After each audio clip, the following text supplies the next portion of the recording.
Wakil Ketua DPR RI Sufmi Dasko Ahmad menyebutkan pengesahan revisi Undang-Undang Pilkada batal dilaksanakan sehingga pendaftaran Cakada pada 27 Agustus mendatang mengikuti hasil judicial review dari MK sesuai dengan permohonan Partai Buruh dan juga Partai Gelora. Apakah pernyataan ini cukup melegakan bagi publik? Dan untuk membahasnya sudah bersama kami dua orang narasumber, ada politikus PD Perjuangan Guntur Romli dan juga Direktur Eksekutif Indonesia Political Review Ujang Komarudin. Assalamualaikum, selamat malam Kang Ujang dan Mas Gundrom, apa kabar? Ya, Waalaikumsalam, selamat malam selamat, Bang Bram dan Bang Guntur Romli. ya, selamat malam. Alhamdulillah Assalamualaikum. baik. Waalaikumsalam Salam. warahmatullahi. Dan kami juga masih menunggu Merdeka. Hamdan Zulfa, Ketua MK periode 2013 dan 2015. Dan sebelum Iya. saya akan menanyakan pada para narasumber, saya akan putarkan terlebih dahulu statement dari Sufmi Dasko sebagai Ketua atau Wakil Ketua DPR terkait dengan pembatalan revisi Undang-Undang Pilkada tadi sore. Berikut ini.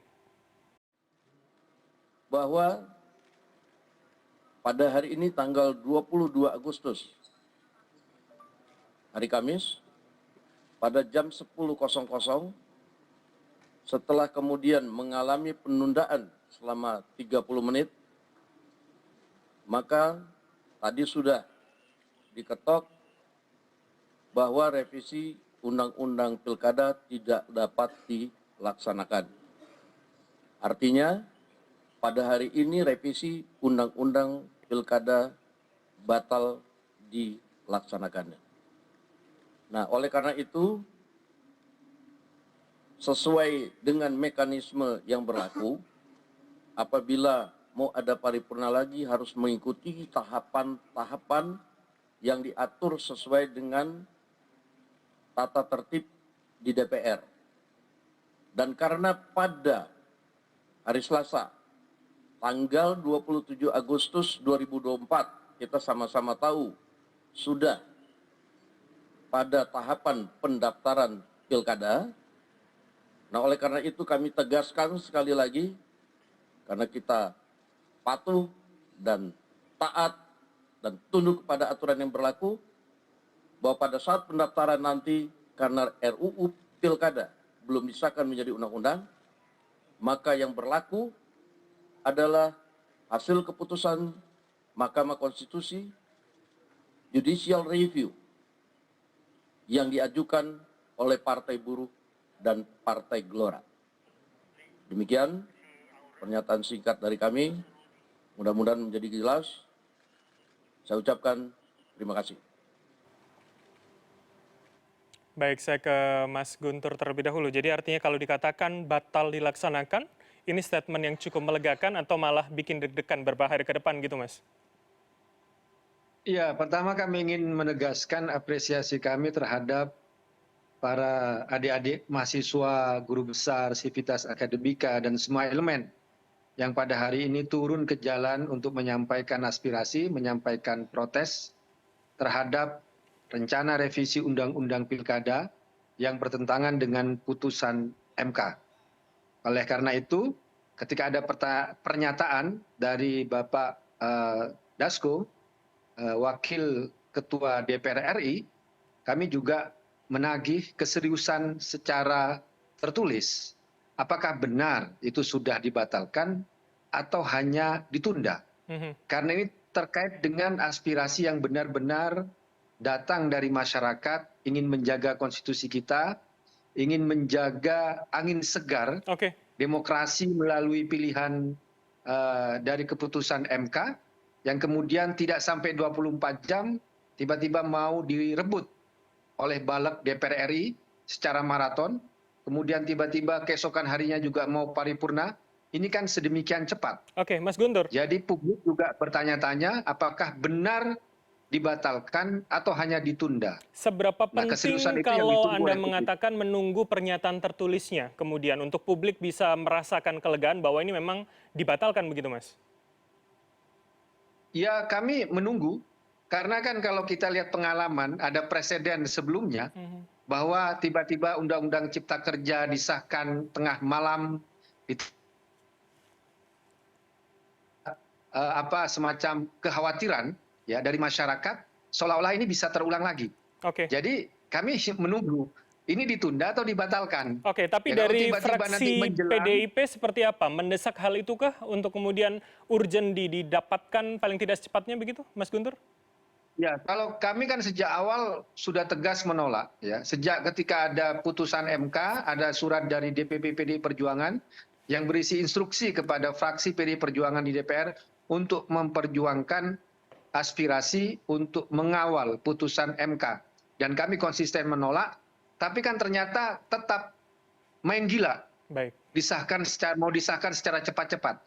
Nah, kami juga khawatir bahwa ini hanya pernyataan oral saja, verbal saja, tapi tidak ada bukti yang tertulis, maka kami masih menunggu Baik. ini ditunda atau dibatalkan. Baik. Jangan sampai nanti menjelang pendaftaran, tiba-tiba disahkan, tidak ada lagi waktu untuk judicial review ke MK, kemudian disahkan. Dan ini kan bisa membangkitkan lagi kemarahan dari adik-adik mahasiswa, dari masyarakat, dari rakyat, yang akan melakukan protes. Baik. Kalau Oke. sekarang kan masih bisa didialogkan. Nah ini yang kami tuntut ya. Baik, artinya kalau saya hitung mungkin ada 4 hari begitu ya, sampai hari Selasa nanti PR kita untuk bisa mengawal. Saya ke Kang Ujang kalau Iya. begitu. Kang Ujang, Betul. jadi seberapa kemudian pernyataan verbal ini bisa melegakan dan tentu meyakinkan publik bahwa memang ini batal, bukan ditunda begitu, Kang? Ya, saya yakin ya walaupun tidak 100%, keyakinan saya masih di angka 70% karena apa yang disampaikan oleh Pak Dasko adalah mewakili representasi dari lembaga parlemen. Dan tentu ini sudah dikalkulasi yang melihat eskalasi demonstrasi yang begitu besar, katakanlah di Jakarta maupun daerah lain, dan itu kalau aspirasinya tidak diikuti, maka akan mengancam ya atau akan berbuat terjadi chaos atau kerusuhan, dan itu tentu merugikan kita sebagai bangsa. Oleh karena itu ya sangat bijak ketika Pak Dasko mengatakan tadi pada hari ini batal gitu, dan nanti yang akan berlaku adalah keputusan Mahkamah Konstitusi. Tetapi memang tetap harus kita kawal, harus kita awasi, harus kita kontrol sehingga betul-betul tadi apa yang disampaikan oleh Pak Dasko itu ya berlaku tadi hingga paling tidak pendaftaran ya paling akhir di 29 Agustus. Oke. Dan saya meyakini ya, karena begini Bang Bram, kalau ini DPR tidak serius, kalau misalkan Pak Dasko main-main, tentu harganya sangat besar ya. Pak Jokowi bisa saja, mohon maaf ya, akan turun di ujung pemerintahannya ini. Oleh karena itu ini tidak main-main dalam konteks tadi masyarakat, publik, adik-adik mahasiswa menolak keputusan baik. dari DPR tersebut. Oke, Kang, nanti saya akan lebih memperdalam lagi bagaimana soal dampaknya terutama ini menarik untuk kita diskusikan. Saya akan sapa terlebih dahulu ada Prof. Hamdan Zulfa, Ketua MK periode 2013-2015. Assalamualaikum, selamat malam Prof. Selamat malam, Waalaikumsalam warahmatullahi wabarakatuh. Baik, Ya. Prof. Langsung saja begitu dengan pernyataan yang masih verbal dibatalkan, seberapa ini bisa melegakan kita, publik, masyarakat sipil begitu, atau sebetulnya tanpa dinamika ini seharusnya ya KPU mengikuti saja begitu putusan dari MK yang sudah ada beberapa hari lalu, Prof. Iya, harusnya sekarang ini KPU tinggal membuat PKPU saat sekarang ini. Ini sebenarnya tidak sulit karena tinggal mengutip saja putusan MK dengan masukkan dalam draft PKPU mengubah aturan yang lama. Nah setelah itu segera secara formal memang undang-undang itu mengatur ada perlu konsultasi dengan DPR dan pemerintah. Tapi konsultasi itu sendiri tentu tidak bisa sama sekali mengubah substansi putusan MK. Dan menurut Undang-Undang Dasar KPU itu bersifat mandiri, independen, karena itu dia ikuti saja apa yang menurut KPU itu harus dilakukan untuk menjalankan putusan MK itu. Baik. Ya. Prof, tapi kemudian Ketua KPU Muhammad Afifuddin mengatakan ya mekanismenya harus konsultasi dulu dengan DPR RI. Bagaimana kemudian kita menyikapi statement itu, Prof? Ya, memang formalitasnya begitu. Ada mekanisme konsultasi dengan DPR khususnya Komisi 2 dan yang mewakili pemerintah tentunya. Itu prosedur formal saja.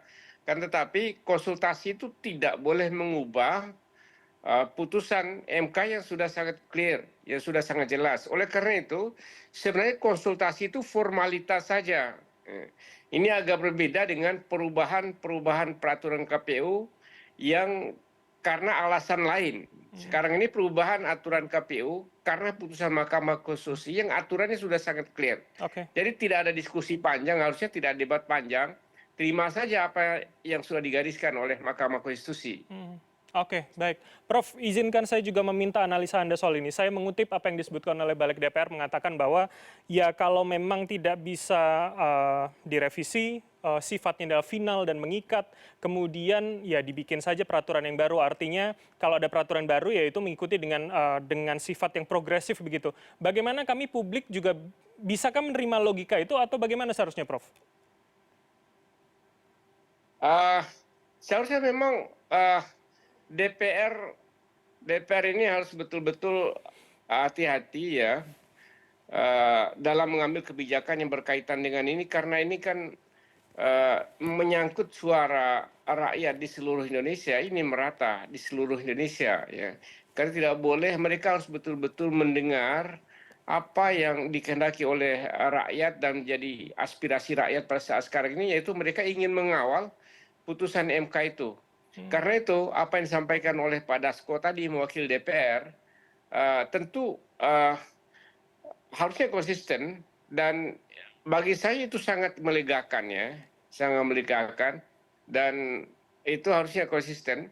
Dan kalau itu berubah ya, misalnya saat-saat akhir kemudian DPR mengubah posisinya untuk melanjutkan apa yang dihasilkan oleh Balik, saya kira ini sangat berbahaya dan bisa menjadi krisis nasional yang harusnya dihindari oleh semua pihak. Oke, akan ada kemarahan lebih besar begitu ya dari masyarakat Iya, sipil, betul. mahasiswa, buruh lebih besar dari hari ini. Saya ke Mas Gundrom lagi kalau begitu. Jadi apa kemudian langkah paling tidak dari fraksi PDIP di DPR begitu Mas untuk kemudian menjamin bahwa ya last minute di sebelum 27 tidak akan ada yang kemudian dinamakan pengesahan revisi undang-undang ini, Mas? Iya, tentu saja kami akan terus mengawal dari dalam, dari fraksi PDI Perjuangan di DPR, ya. Karena kan semua keputusan ini kan tidak bisa kalau tidak melibatkan fraksi kami. Meskipun sejak awal fraksi kami itu konsisten untuk mengawal putusan Mahkamah Konstitusi, dan kami juga mengambil pendapat-pendapat dari Prof. Hamdan Zulfa yang sejak awal memang konsisten untuk membela putusan MK, dan kami tidak mau menerima ketika misalnya Balik di DPR RI mencoba untuk merevisi bahkan bertentangan dengan putusan MK itu sendiri, kemudian juga ditabrakkan juga dengan putusan MA ya kan waktu itu, dan kami berpendapat bahwa putusan MK lah yang harus benar-benar diikuti, dan kalau memang waktu itu memang mau direvisi ya masukkan saja. Kami waktu itu bilang masukkan saja putusan MK ke dalam revisi undang-undang Pilkada. Tapi kan ternyata tidak terjadi, bahwa dalam revisi undang-undang Pilkada yang dirumuskan disetujui oleh Balik itu ternyata bertentangan dengan Mahkamah Konstitusi. Oleh karena itu kami mengambil sikap, kami menolak, dan juga kami tidak mau bertanggung jawab. Nah, misalnya ketika saat ini ternyata muncul aspirasi dari masyarakat, dari adik-adik mahasiswa, dan itu terjadi di merata di seluruh Indonesia, yang menyatakan kemarahan dan kegeramannya ketika putusan Mahkamah Konstitusi ketika konstitusi itu dibegal, ketika putusan konstitusi itu dikorupsi, dan itulah yang menyebabkan aksi-aksi pada hari ini. Oke, baik. Saya kembali ke Prof. Hamdan. Kalau begitu terakhir, Prof. Prof, kita mungkin hari ini bisa merasakan cukup lega, tapi juga harus tetap bersiap, rasanya begitu. Kalau kemudian last minute menjelang 27 saat pendaftaran, kemudian akan ada lagi pengesahan, langkah apa yang bisa diambil publik? Apakah kemudian jika hari ini narasinya berkembang soal pengajuan judicial review ulang itu bisa dilakukan, mungkinkah itu terjadi begitu, Prof? Itu sangat mungkin terjadi, tapi bukan itu yang saya bayangkan. Yang saya bayangkan itu prosedur yang formal, yang konstitusional, tapi turun di jalan dan menjadi gerakan jalanan dan terjadi social disobedience, itu jauh lebih sangat berbahaya. Ya. Jadi karena itu sudahlah ya, DPR ikuti saja putusan Mahkamah Konstitusi, dan itu aspirasi rakyat. Sekali-sekali menyenangkan rakyat, kenapa sih? Saya kira itu ya. Oke, jadi kemungkinan itu ada, tapi itu hanya pada aspek legal formal begitu ya, Prof ya? Ya betul, bisa aja diajuin misalnya itu keluar legal formal bisa diajukan ke MK lagi, saya kira pasti dibatalkan Tapi juga. Prof, mohon maaf saya Karena- potong. Tapi dengan waktu yang pendek, seberapa itu mungkin, Prof? Makanya itu tidak mungkin. Ya. Jadi itu sangat apa? Itu kan waktunya tinggal sehari atau 2 hari. Yaitu itu sangat apa sekali, karena itu rakyat tidak akan mengambil jalan itu. Rakyat akan mengambil jalannya sendiri. Oke. Bahwa DPR atau organ pemerintah bisa melanggar konstitusi, kenapa rakyat tidak bisa?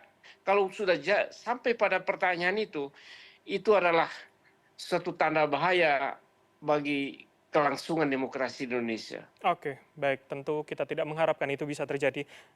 Baik, saya ucapkan terima kasih kepada Prof. Hamdan Zulfa, Ketua MK periode 2013 dan 2015 sampai 2015 telah bergabung sama kami. Seusai jeda, kami akan masih melanjutkan dengan Mas Guntur Romli dan juga Kang Ujang Komarudin lebih dalam soal apa kemudian dampak dari penggunaan putusan dari MK terhadap Pilkada 2024. Tetaplah bersama kami di CNN Indonesia Breaking News.